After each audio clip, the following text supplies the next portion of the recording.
Managing user settings with view persona management. We've got the hypervisor down. We have the virtual machines down. We have the snapshots down. We even have the applications down. What's left? Well, at the top of that whole stack of everything that makes up a desktop virtualization environment is going to be the user settings, or the user state data, or what we commonly think of in the Windows world as profiles. So many of us have used profiles before. In fact, all of us, if you've ever logged onto Windows, you've used profiles before, but some of us have even used roaming profiles before.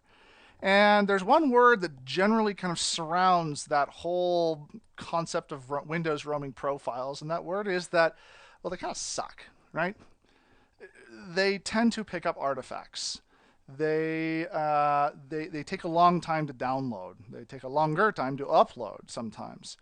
And so roaming profiles have been one of those things that have just kind of really not been that awesome in the Windows world for a very long period of time.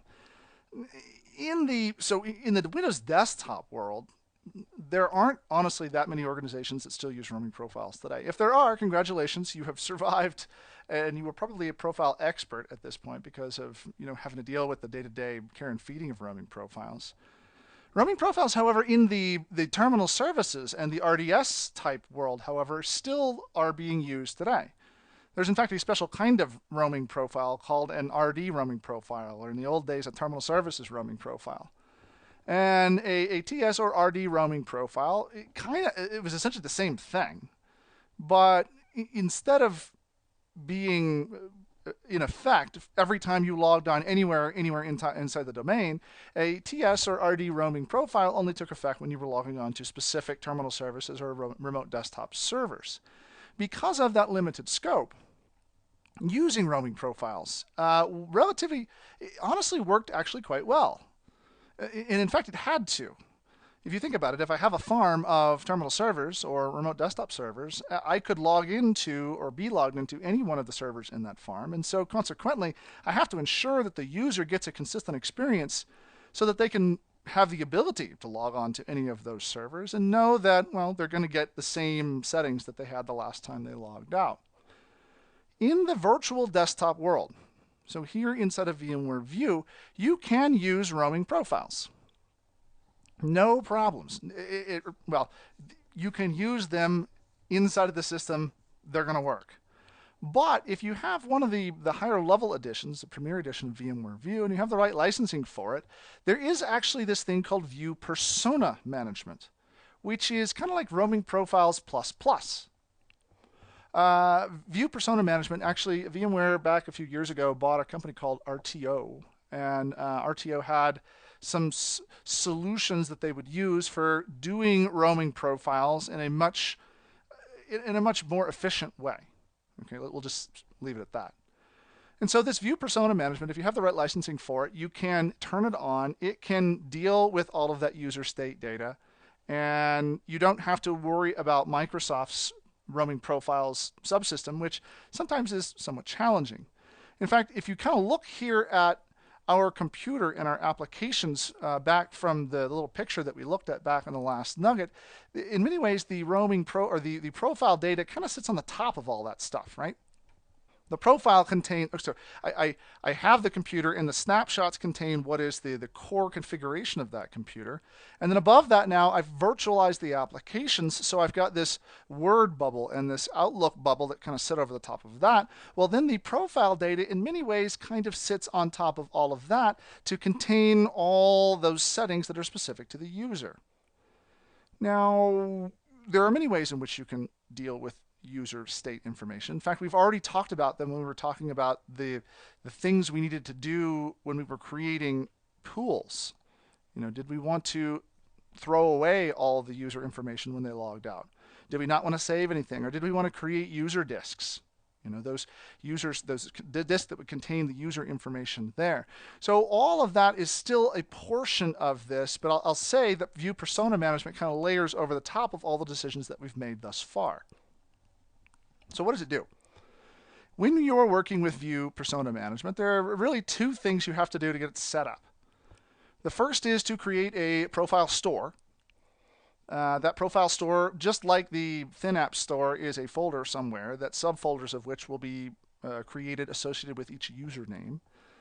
And then you create a group policy object, and inside of that group policy object are going to be a number of settings. So we're not really working here with inside of the view administrator that much. Pretty much all the configuration here is done inside of the GPOs.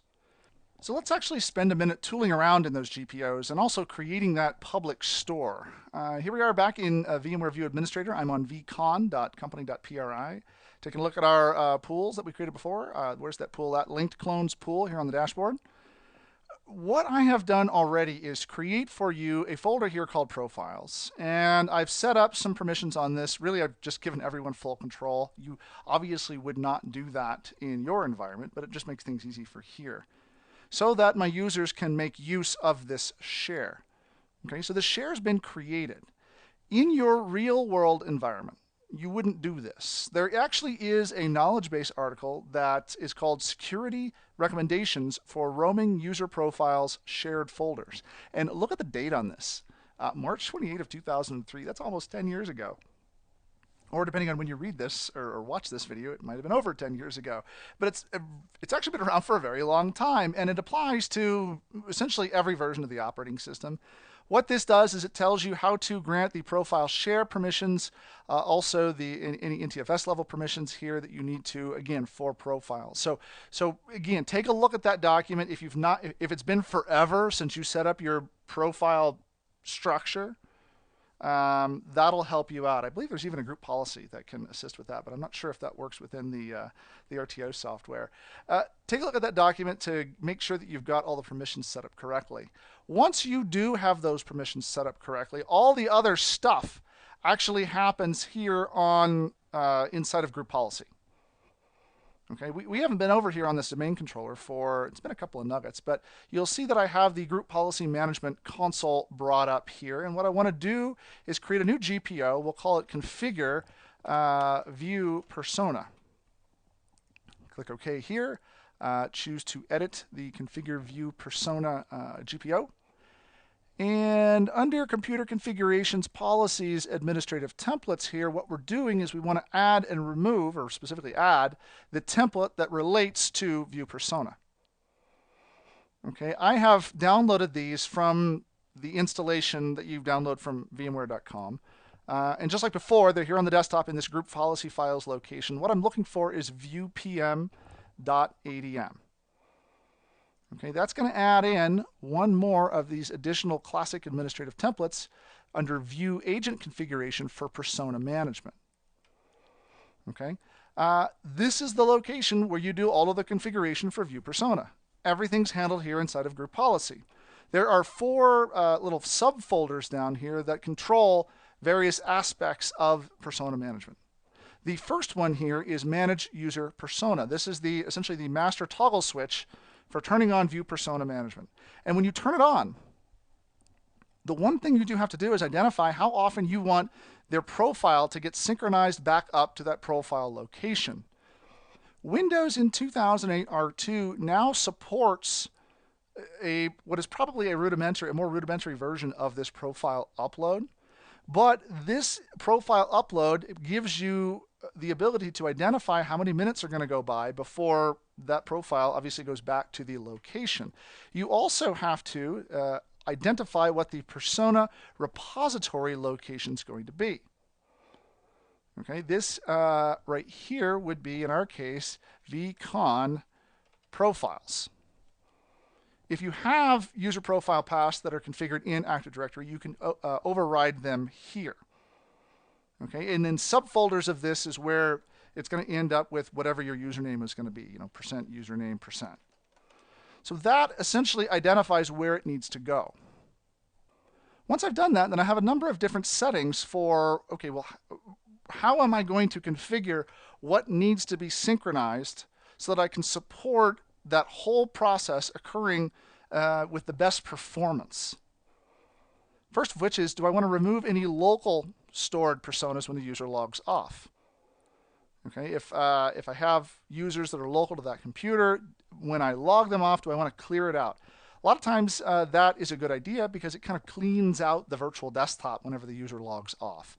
Remember, you're synchronizing that data up to the profile storage location, so removing it locally means that you're not going to have to worry about any artifacts collecting on those virtual machines. Storage is always at a premium, so we want to manage storage as best we can. Do I want to also roam the local settings folders? These folders are commonly used by applications like Internet Explorer. App data is really these days is used by virtually every application, but it's the local settings. Do you want to roam those when the user ends up moving around? That's what this selection here is for. Do I want to actually preload certain files and folders from the Persona repository? Right? What this does is when the user logs in, I want to ensure that those files and folders are there at the logon so that the user can make use of them, right? My documents, for example. But there may be certain types of things you don't want to actually download during the logon period. Down here in the bottom, you see folders to background download, right? So certain items I have to have whenever I log on. Other items, I just simply want to come down in the background because I know the user won't be using them for a little period of time. The idea here is that the large downloads, so if a user has an enormous desktop, right, maybe I want that to come in the background so it'll slowly populate their icons. Maybe if they have a large, some large temporary folder that's associated with some application that you know that they're not going to use, I can actually say, all right, well, those are going to come a little bit later. Certain files and folders also we can just exclude from roaming entirely. Back to the desktop example. Having the desktop populate in the background, that can actually be a little confusing for users. But instead, maybe I just want to say, all right, you know what, if you put something on your desktop, I'm going to assume that you don't care about it. Right? And I'm going to just eliminate it from roaming. I'm going to delete that profile whenever you log off, and then I don't have to worry about your desktop being the source of a large amount of data that's what's really causing your logon times to increase and all the phone calls to increase to me, the IT admin. So I can exclude those here. Some of us may also want to integrate the View Persona stuff. So the synchronization that View Persona is providing with additional synchronization that's being provided via Windows roaming profiles. Right? Think about this. If you are one of those organizations that has roaming profiles in use today, and you want to make use of that roaming profiles infrastructure for certain pieces of roaming profiles, well, then you can identify which of those pieces you want to kind of get sucked into the user session when that profile is being downloaded. Now, why would you have this? Maybe user uses desktop sometimes with roaming profiles, and user uses virtual desktop sometimes, and you just want those pieces of the desktop to be part of the virtual desktop. And you can't use View Persona synchronization with the regular desktops. So this allows you to kind of merge the two approaches together. For all of these, as you'll notice, there are exceptions. And these are sort of the inverse of what the other one is, right? So these are the things I want to do, and these are the things that I don't want to do. Right? The exceptions to that list. So this identifies what you're looking for in terms of what you want to download and in what order do you want to download those items. Guy driving motorcycle riding right past me. Folder redirection over here. It's kind of funny. Recording these is always interesting because you never know who's going to drive by or when the dogs are going to bark or once in a while. Let's leave some real world reality into this video. Here in folder redirection, we're close now, you and I. We've spent, what is this, like 14 videos together? We're like best buds. Folder redirection. So just like with roaming profiles, folder redirection provides a way for you to redirect certain portions of the profile to some offsite location. Now, in that offsite location, you can then manage it. So you want to know, or you want to ensure that everybody has a consistent start menu. You can redirect the start menu to a folder somewhere on a share somewhere, and you can add the icons into that start menu. And then when the user goes and clicks the start menu, well, they're going to get the start menu contents from that remote folder. Big caution here. Big caution here. Profiles and folder redirection were kind of invented at different times. Roaming profile has been around for a long time. And in fact, the profile subsystem really cooked into Windows. And that subsystem really kind of expects that when it's attempting to find this data inside of the profile, that it's going to get that data relatively fast. And if you put like a start menu out on a remote, file server somewhere, user attempts to hit the start orb to launch the start menu, and there's a little bit of a latency or delay between that connection to the file server and you're going to see slowdowns or performance issues that are a result of these redirected folders. In certain extreme cases, this can actually prevent some applications from even functioning.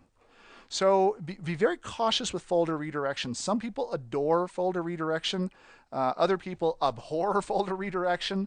So again, play with this. Use caution here when turning that on. One of the big benefits about using view persona management is that when there are large items that have to come down, or large pieces of that profile that have to come down, well, we can notify the users, which is something that Windows Profiles has never been able to do.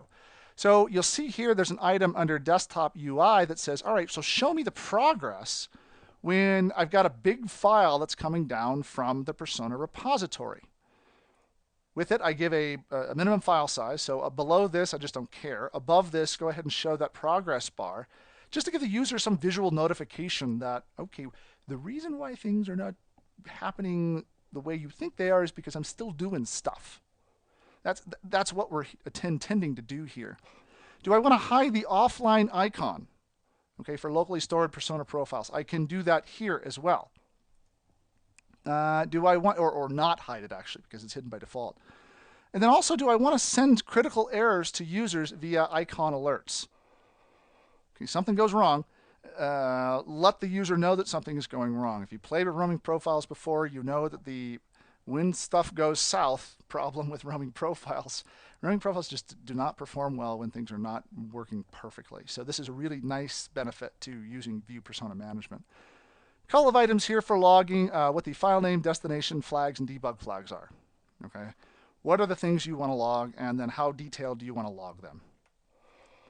So this is really, that's honestly really it as it relates to view persona management. Functionally similar to Windows roaming profiles from the perspective of user is here and then user can be over there and get kind of the same experience. But in the background, under the covers, the persona management it makes that experience a little bit more seamless, I guess. It allows you to construct that experience with a lot more buttons to flip and knobs to turn. So what have we talked about in this nugget? We've talked about view persona management and how persona management is, you've got to have the higher levels of VMware View to get it, but it really is roaming profiles plus. We then talked about how to create a profile store, which, gee whiz, is just a file share. And then also we took a pretty detailed look at the view persona GPOs and how you might actually configure those to make sure that your user's experience, is as best as it can be. I hope this has been informative for you, and I'd like to thank you for viewing.